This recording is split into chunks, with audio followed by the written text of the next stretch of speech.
How's it going, guys? Welcome to our first show of Point A to Point B. I'm Alex. And I'm Brian. And so, for our first show, we figured we'd break down the top 5 quarterbacks in this year's draft class, or at least the top 5 quarterbacks that we think are available in this year's draft class. We'll also be going in the order that we think, from 5 to 1. Not the order that the rest of the world thinks, and not from 1 to 5. The rest of the world's wrong. The rest of the world is definitely wrong. Yes. So hang tight, and here comes our first show. I would also like to point out real quick that we may think the rest of the world is wrong, but we do not think we're psychics. We're just spitting down the truth. Yeah, we're just two guys who work a lot, but in our free time listen to a lot of sports and watch a lot of sports. Watch a lot of sports. Thought we'd give you guys our opinions. Yeah. We'll see if we agree. So, starting out with number 5, I think Brian and I consensusly agree that Lamar Jackson, number 5 on this quarterback list.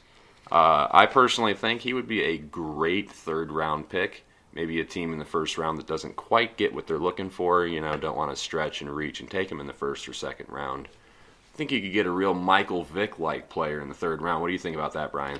It's good. He's definitely got the speed, the foot speed, and the elusiveness running the ball. I don't think he's quite got the arm that Michael Vick had, which then makes me worry about his accuracy because I feel like he's more of an area thrower right now. So right now I feel like he's got some mechanical stuff to work on to be more of an accurate passer.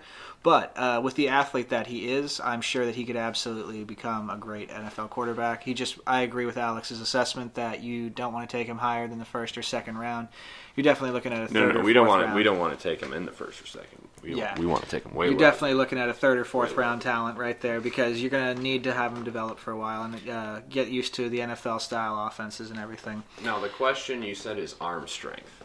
Yeah. I'm going to pull up some video here. Tell me a little bit of what we saw without his arm strength. I can't really remember why. I feel like he zips it around pretty good. He does.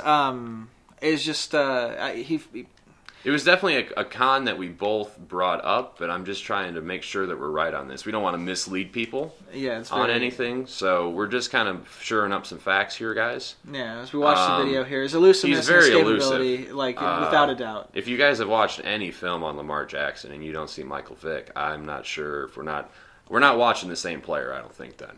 Yeah, he's just a lefty versus a righty. That's the difference. It's just really, really hard to find a lot of passing highlights on this guy. I think he's a good passer. I think he can get the job done. I think he's a guy that maybe sits on the bench for a year, depending on where he goes. There's teams that need a quarterback right now. There's definitely teams that need a quarterback right now, but like I said, I don't think there's no way that he's ready to come in and make a difference day one. And you don't think he has a Dak Prescott that will make the comp there? Can't come in, take that team to the playoffs? I don't think that he's Dak Prescott, no. I got you. What Dak Prescott did at Mississippi State was absolutely incredible. What Lamar Jackson did at Louisville was about what you expect for a guy who's on his own. I mean, nobody talked about what Dak Prescott did at Mississippi State. There weren't, other... He was basically Tim Tebow without the national championships, and nobody gave him any credit, except for he could pass the ball. And that's the big difference that you see at the NFL level with him. But I digress. We're not about to get into the Tim Tebow discussion right. We don't. Yeah, Tim Tebow, we'll leave him out of the discussion. That'll be for another podcast episode. Yeah, that's a different show. So, the pros that I see with Lamar Jackson is... he's the best athlete at quarterback in the draft, and that includes Josh Allen. I understand Josh Allen is, the prototype quarterback, but there's no way that... some might argue that a man named Khalil Tate might be the best athlete in the quarterback position, but that's not our top 5 list. Sorry, spoiler right there, guys. We don't think Khalil Tate made this list. Yeah, if you had him on this list, you probably had Arizona going farther than the first round, too. But that's a different one, too. Yeah. I don't think my big concerns with Lamar Jackson, though, are he's not big enough to run so much in the NFL as he did in college. Because Michael Vick's big problem, too, was that he got hurt. He couldn't stay healthy. This is true. And he even had a shortened career for other reasons.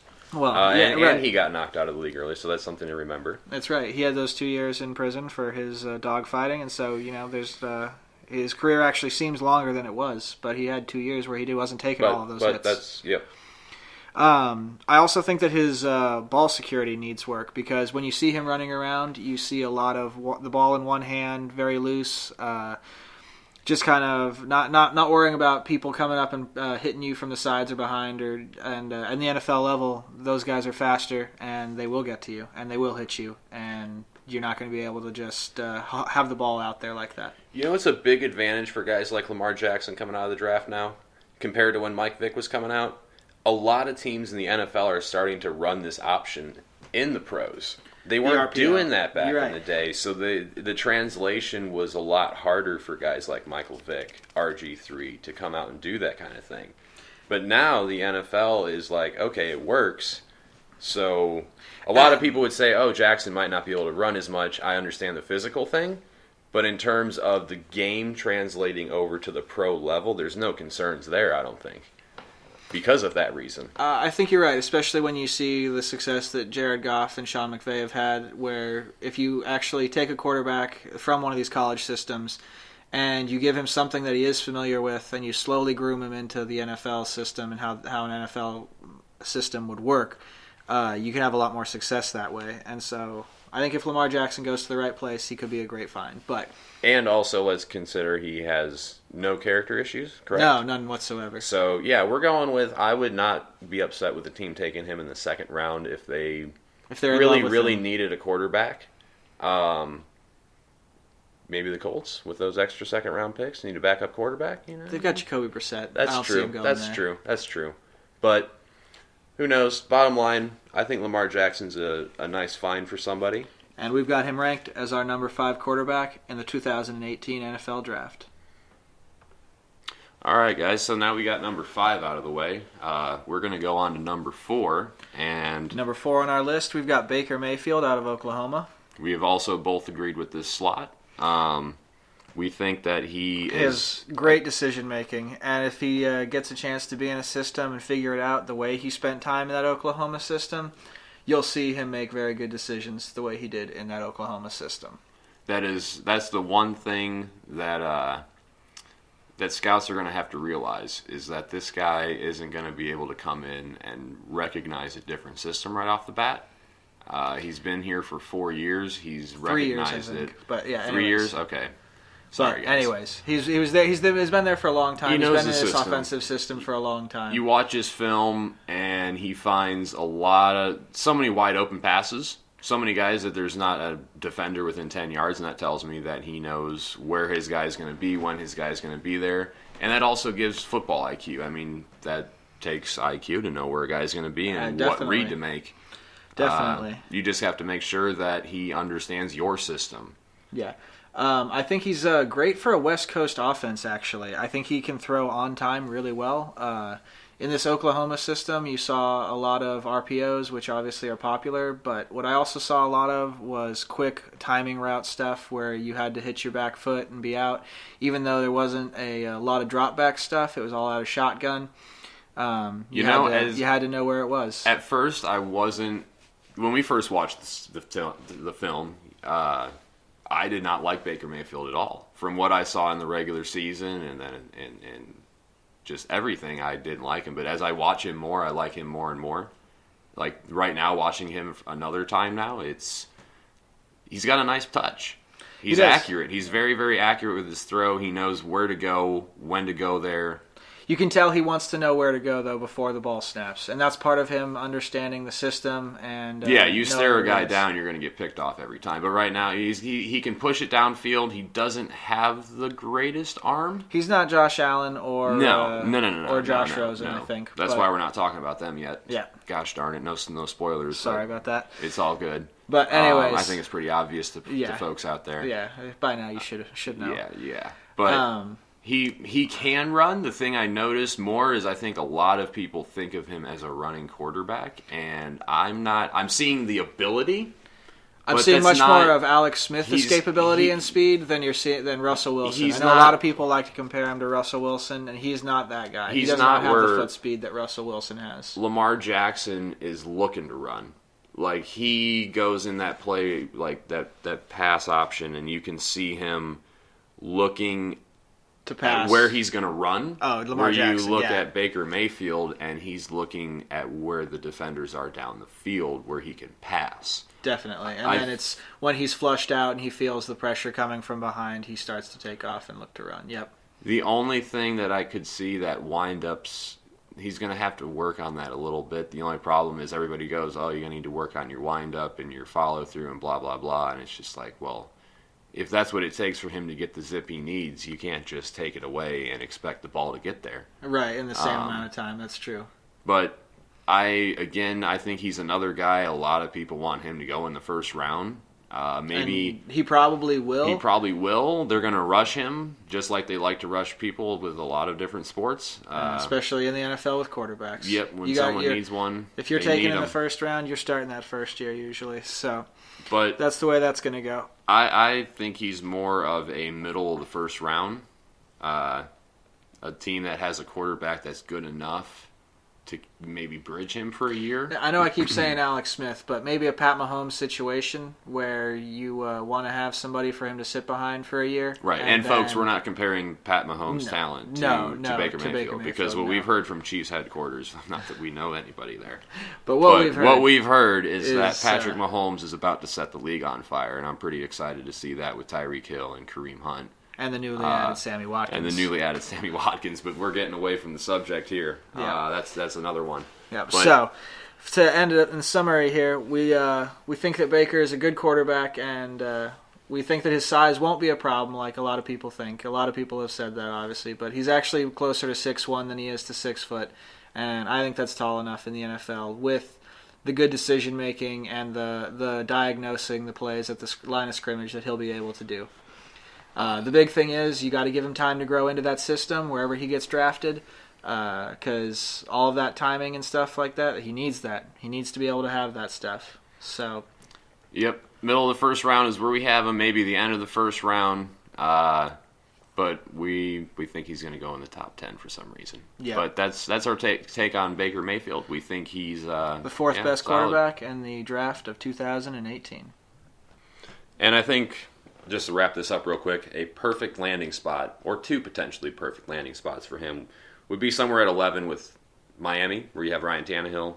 They're obviously not sure what they want to do there. He's coming off that ACL. Give him a year in the system. Adam Gase, quarterback genius, they say. Give him a chance. So they say. And then Cincinnati, maybe they're just a little tired of Andy Dalton. Right. And maybe they give him another year, see what Baker Mayfield's worth if he drops at 21 for him. And we'll go from there. But, yeah, that's it. And that brings us to quarterback number 3 on our list this year. We've got Josh Rosen coming out of UCLA. UCLA boy. All right, Brian, you're from California. Let's see your first impressions on this fella First impressions of Josh Rosen is that I think he makes some really great reads. And then other times, you just look at some of the throws that he makes, even in games that he won this year, like the Texas A&M game, where he had that great comeback, where they were down by a whole bunch and they came back and won that game. He had 2 touchdown passes that should have absolutely been interceptions. And either players fell down or I remember the one you're talking hands. about. Yeah, it literally went right through their hands, and it's just like... And sometimes when he throws in rhythm, his reads are really good. But when he's asked to really... when the play breaks down, to look downfield, sometimes I question it. But you see great arm talent and really great... what you're saying, great spiral and zip on the ball. So what you're saying is, if he's able to play within the play, like he's not going to see a defensive lineman's not going to run at him, and Josh Rosen's going to go, "Hey, I need to roll out here and direct traffic and do all that kind of stuff." No, he's definitely not that kind of a quarterback. He's a pocket guy. He's a pocket passer, absolutely. Mm-hmm. He's athletic enough to dodge a guy or two, but he's not the athlete that the first 2 guys we talked about, Baker Mayfield and Lamar Jackson, are. No. Definitely I haven't seen him. I think I've seen him run to the sidelines. Yeah. That's about it. But he's a quarterback, and that's why the Jets are potentially being talked to be taking him at number 3. Rumored to. I think if the Jets take him at number 3, the Jets are going to continue to be the Jets. You poor Jets fans. The poor Jets fans. Yeah, I've met one. If there's more of you out there, I feel like at number 3, gosh, you're going to have one quarterback gone, so you're going to have either, Darnold or Allen. I just feel like at number 3, they have better options. I think there's better players in the draft, but this is the draft, and quarterbacks are at the premium. Quarterbacks are at premium, and when you look at the guy, he just looks like an NFL quarterback. You know, when he stands back in the pocket, he does look like an NFL quarterback. He looks, and you gave that observation of he gets very, very low, almost reminding you of a Drew Brees type guy. Uh-huh. He throws. He uses his legs. You can see him get a very wide base to throw his ball from. And so you trust a lot of his accuracy, I think, also to that, and I think that's why he's actually as accurate of a passer as he is. So you got to think, okay, this is the only. Now that we're getting into the top 3 quarterbacks, and these are guys being talked about in the top 5 overall, you can start kind of pinning them to teams. So with the Jets, do they have the personnel around him to fit what kind of... I know you can draft and before you can sign, we even get into any of that, career. I just want to say, do the Jets have the personnel or the coaching staff to develop any quarterback? Because look at the draft picks in the last 5 years. Even in Todd Bowles' time there, they haven't developed a quarterback. Last year they went with Josh McCown, a journeyman who's a career journeyman or backup quarterback. Oh, I know enough about him as a Bears fan. I'm sure you do, I know Alex. enough about him. It's I don't like whoever goes to the Jets because Todd Bowles is a defensive coach, right? Yeah, he's a defensive-minded coach. I just don't understand, and that's why I'm glad my Bears finally got ourselves an offensive guy, because last year we took a quarterback with a defensive coach, and the guy ended up throwing the ball on games 8 times. And if you're going to take Josh Rosen, then you better have a coach that's going to be ready to use him the right way. Like you're saying, developing him, the coaching to get him to exploit his talent. Expose it in the right way. And I just don't know if he's a good fit with the Jets unless they have something cooking we don't know about. Yeah, but you can see that I love his pre-snap reads. I love his arm strength. I love his pocket presence. You see great ball security, 2 hands on the ball. He's got good arm strength in the intermediate game. He doesn't push the ball down the field. He doesn't have the down the field arm strength. That's not the same way that some of the other quarterbacks that we've talked about in the draft. He's not afraid to throw it down the field. He has done it. He'll go for it. But he's the kind of player where it's the arm strength where there's other players that have been in the NFL where a shoulder injury turns them into no longer the quarterback that they were drafted as. Sure. And you worry if he's that kind of a guy where if somebody lands wrong on his shoulder one time, he's damaged goods to where he can't throw the ball more than 15 yards down the field. But his accuracy just strikes me. I think he looks like he's just he throws such a pretty ball and he puts to. it right where he wants it. Yep. I think you just got to make sure you're surrounding him with possession receivers, with route running receivers. You can't draft guys that are speedsters. He's not going to get it down the field. Middle of the field, he's going to put it to the outsides. At first, I thought a fit was the Giants because he likes going to that corner fade a lot, and you got a man named Odell Beckham. The Jets don't have that red zone threat yet. The Jets don't have anything, and that's why again we said not to beat up on the Jets, but what do they have to put around a young quarterback right now? But that's the thing. I guess you got to get the quarterback before you start worrying about the pieces you're putting around him, right? In some situations, and I guess that the Jets are in that situation. At least the Jets think that they're in that situation. They better think they're in the situation that Josh Rosen is good enough for 3 second-round draft picks. In that trade, absolutely. I'm not saying that he is or isn't, but you know what? I don't think he is. But they do what they want to do. Do what they want to do. But that's our number 3 quarterback. So that's our number 3. We've got Josh Rosen. And so now, as we go on to number 2, we're coming at you here. There's some disagreement here at the top 2, and this is maybe where it's going to get really interesting between Alex and I here. For me, number 2 in the draft coming up here would be Josh Allen. And Josh Allen, I have him at number 2 because I think that he is not as pro-ready as Sam Darnold. And I think Sam Darnold is your number 1 quarterback in this year's draft. And Josh Allen may have the upside, but I think Sam Darnold is the kind of player who is going to be able to come in and be able to take on an NFL system right away and not need to work on much more than maybe some footwork and keeping two hands on the ball while he's in the pocket, because in the NFL, those linemen will be swiping at that thing more. So I think I'll agree with you that I think Sam Darnold is the most pro-ready and the most actual quarterback and all that jazz. I guess we're sitting here ranking the top 5 quarterbacks, so I guess I kind of agree that at this very moment in time, Josh Allen is the number 2 quarterback, but I'm also thinking in terms of what fits the Browns best at number 1, and I think Josh Allen with the arm to get it down the field, the guy's just got a cannon. You got a man named Josh Gordon there, you've got a man named Corey Coleman, you just added Jarvis Landry. Jarvis Landry came just in the trade. I think he likes going down the field. You've got Tyrod Taylor to stand him there for a year. I see it. I see where you're talking about, where he fits in with the Browns. Just Very real quick, nice. this is going to kind of turn into us just comparing Josh Allen and Sam Darnold from number 2 to number 1, because honestly, it's about half and half on where we're at with this. Yeah, if I was the Browns GM, I'm taking Allen. If Brian was the Browns GM, he would be taking Sam Darnold. Yep. So we're going to just focus on each quarterback individually and maybe not make the comps right now with it, because now we're just going to make comps, and we're not really. That's true. We're not doing Josh Allen respect right now and actually talking about him. So the number 2 quarterback is Josh Allen. We're going to put that down. Absolutely. All right. So number 2, this is what we see. Josh Allen. You've got a cannon for an arm from the kid, and he's got a quick release and a sharp spiral. He maybe throws as good of a ball as anybody except for Josh Rosen. I think Josh Rosen actually throws the best ball as far as his accuracy, his touch, etc. He just lacks the arm strength that maybe will get it done in the NFL.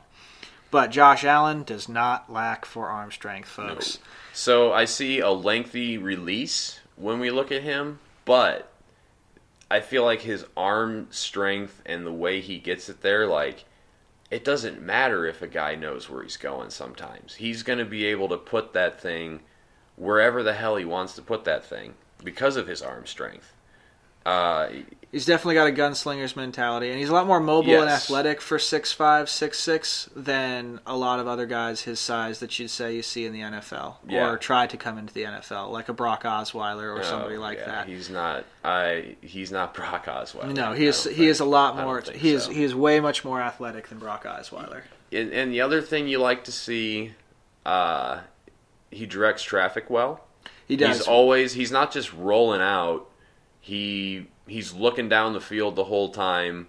Reminds you of Phillip Rivers, maybe because of the 17, but also the way he looks down the field and directs traffic. And he's always pointing. Keeps the play alive. He's always pointing. Also a little Radges. Aaron Radges up in Green Bay likes to direct traffic around, run on the move, hit guys downfield.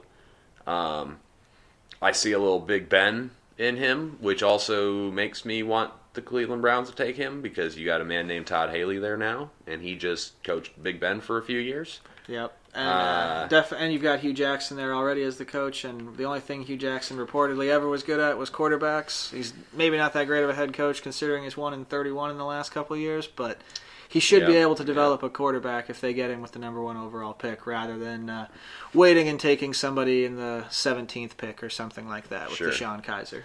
But cons to him are definitely the fact that he likes to only roll out to the right. But, I mean, sure, right-handed quarterbacks like rolling out to the right. That's what they do. Yep. But needs to learn to get down in the NFL, because I don't care how big and strong you are. Even Big Ben and Cam Newton, when they take the big hits that this kid will take in the NFL, they hurt. And they get hurt. And they get injured. So this kid he needs to learn to get down, because even with Andrew Luck, when you saw the size of him and you thought he was going to be invincible, he's been out for a year now. The NFL, it's a man's game, and men hit you hard. The other thing he needs to get better at are the intermediate throws then. A lot of his passes are just straight down the field. Relying on athleticism from his receivers or athleticism from himself to get the ball there, not the design of the play. In the NFL, they're just going to drop safeties back. Exactly. They're going to take care of that real quick. He doesn't play within the design of the play as much as Rosen or Darnold do. No, he's definitely likes to show the cannon he's got, and at the level he was playing, he was able to just throw it downfield a lot. Mm-hmm. So he's going to have to make that adjustment. But what I've said I think it's easier to teach a guy how to throw shorter than it is to teach a guy how to throw farther. So if I'm a scout and I'm a GM, I'm looking at that, hey, this guy can already throw the ball down the field 60 yards on the run accurately and all that jazz. Why can't he throw the ball on the run down the field 10 yards, 20 yards? Sometimes those are the ones that are the hardest, they say. Because that's where the traffic is the thickest. Well, make them say something else, Josh. That's where the traffic is the thickest. It's where there's the most defensive backs and linebackers and safeties waiting to try to pick you off. Is the 10 to 20 yard range, I'd say. But yeah, he's our number 2 quarterback. I've been on the Josh Allen train for about a month and a half now. I think he should be the number 1 overall pick in this year's draft. I think he has some real special potential for the Cleveland Browns in that city. But for me, I think he's the number 2 quarterback in this draft of 2018. But you can't begrudge anybody if they take him number 1. I can see the talent. I can see the talent. It's equal. There's no clear-cut runner. But number 2, Josh Allen. And I think with all the Sam Darnold talk, everyone can imagine that the number 1 quarterback that we have for 2018's projected draft is Sam Darnold. It's going to be Sam Darnold. And, earlier we said that everybody in the rest of the world was wrong. Well, maybe number 1's the only one we agree with him on. Yep. Because this guy is... I know I'm just about to gush. I hate USC, but I love Sam Darnold. I think Sam Darnold is the most NFL ready, and I love his poise. I think he's got tremendous poise. You see it in good times and bad times. Sam Darnold is... he's in the game, and he's looking to make plays. But he's not riding high or riding low. He just looks focused. He doesn't look pouty. He looks like he's just trying to continue to will his team and help his team towards victory. You saw say in that game against Penn State in the Rose Bowl in his first year there at USC, where they came back and won that game, and then even when they got their butts whipped this past season by Ohio State, you never saw them give up. You never saw his body language slump. You saw him. You thought that he was always looking to win the game and thought that they could. The only concern I have with Darnold, and this came through a friend's comparison with the Madden scores. Well, his potential, I get he's the most ready quarterback now. Are you going to get anything better from Darnold 5 years from now? Or is this Sam Darnold the Sam Darnold you're going to get? Sure, everybody gets better after their rookie season. I just always go back to the throwing off the back foot, throwing like he's a statue at the end of his release. Saw too much of that in Chicago with a man named Jay Cutler. I know he's not Jay Cutler, you wouldn't think. But, man, it's just... Everybody says, it's easy to fix, just tell them to follow through. We said that in Chicago for 7 years, and some of those things aren't fixable. One thing I would have to say across the whole board, besides in the top 3, both Darnold and Josh Allen are a little sketchy with their decision-making at times. I think that's they just kind of throw it up there. I think they're both products of knowing they're that good, though, and so they take those chances. Yeah, and that's not going to fly. I mean, both of these guys, I think Darnold's got a chance to be the best quarterback in the first year. You're absolutely right on that. But I don't think the Browns should be worried about whether or not he's going to make them better next year. But... That's we're not talking about who the Browns should take. I keep going back to that, but we're not talking about that. I just think I love his decision making, like I said, and from all the reports that you've seen, his poise and his teammates. I feel like we've had a comp for every one of these guys, besides Mr. Sam Darnold. We gave Rosen the Drew Brees comp. We gave Josh Allen the Big Ben, Phillip Rivers. And then we gave Baker Mayfield, the Russell Wilsons, and the Drew Breeses also, I would say. And then we gave Lamar Jackson a Michael Vick comp. Sam Darnold, it's hard to come up with a comp for him. I'm not sure. And I think it might be his throwing motion, because it's kind of a herky-jerky thing, and it looks very robotic. I'm... and he carries the ball a little low. Is it just the USC uniform, or does he kind of look like Carson Palmer? A little bit. I don't know. I feel like his footwork is not to beat up my pick for who's the best quarterback here, I feel like Carson Palmer's footwork was better than Sam Darnold's footwork is. Sam Darnold relies on a little bit more arm in his throws, I think, than Carson Palmer does. Yeah, I would agree with that. But he's got the wheels. He's got some speed. He's got some escapability. He'll at least be able to protect himself in the NFL. And I feel like more and more when you see players like Tom Savage at like Houston this past year, where the difference of that team being what people thought was a playoff contender versus what people thought was destined for the number 1 overall pick was a statue of a quarterback in Tom Savage or a mobile quarterback in Deshaun Watson. And I think that's just something that you have to take note with all these guys going in forward for the rest of football probably, is that people need to be able to move more. Tom Brady's and Peyton Manning's are exceptions. They or are maybe just the old style. Well, they came up in a different time. Yeah, exactly. That was different football. But yeah, going back to the Jets pick at 3, I just don't understand if you have the Browns take either Allen or Darnold with 1, and then 2, the Giants take Barkley or whoever they're going to take, because it doesn't sound like they're taking a quarterback. Doesn't sound like they're taking quarterback. Doesn't sound like it. They could always trade out of that. They could always trade out of that to somebody else too. That's the only way I could see the Jets being worried that they're not going to get one of these 2 guys, is that someone else trades up to the 2 and takes who they want. But the Giants want Saquon Barkley. Like, I don't think the Giants are going to want to trade down unless somebody gives them such a load for him. Yeah. Here's your bonus here, folks. I know we're top 5 quarterbacks, but I think Saquon Barkley is the number 1 player in this draft, and he should be taken number 1 overall to the Browns, but because he's a running back, they won't do it because the running back position has just become so devalued nowadays. The man jumped higher than Julio Jones, ran faster than Ezekiel Elliott.